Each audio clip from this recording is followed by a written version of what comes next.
ദൈവം എന്തിനാണ് സ്വപ്നത്തിലൂടെ നമ്മോട് സംസാരിക്കുന്നത്? ഹല്ലേലൂയ. മനുഷ്യൻ ഉണർന്നിരിക്കുമ്പോൾ പലപ്പോഴും നാം ഭയങ്കര ഡിസ്ട്രാക്റ്റഡ് ആണ്, അല്ലേ?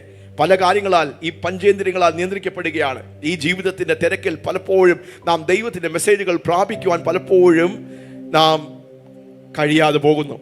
അതുകൊണ്ട് തന്നെ സ്തോത്രം, നമ്മുടെ മനസ്സ്, നമ്മുടെ ശരീരം ഒന്ന് റെസ്റ്റ് ചെയ്യുമ്പോൾ, നാം ഒന്ന് ഉറങ്ങുമ്പോൾ, നമ്മുടെ ശരീരം ഒന്ന് വിശ്രമിക്കുമ്പോൾ, നമ്മുടെ മനസ്സൊന്ന് വിശ്രമിക്കുമ്പോൾ, നമ്മുടെ ബോധ മനസ്സ് ഒന്ന് വിശ്രമിക്കുമ്പോൾ, ദൈവത്തിന്റെ പരിശുദ്ധാത്മാ നമ്മുടെ അബോധ മനസ്സിലേക്കും നമ്മുടെ അന്തരാത്മാവിലേക്കും ദൈവത്തിന്റെ ദൂതുകളെ പകരുന്നു. ഗാഢനിദ്രയിൽ നമ്മുടെ ബോധ മനസ്സും നമ്മുടെ ശരീരമൊക്കെ ഒന്ന് വിശ്രമിച്ച് നാം സ്തോത്രം കിടക്കുമ്പോൾ ദൈവത്തിന് നമ്മോട് സംസാരിക്കാനുണ്ട്. ഹല്ലേലൂയ.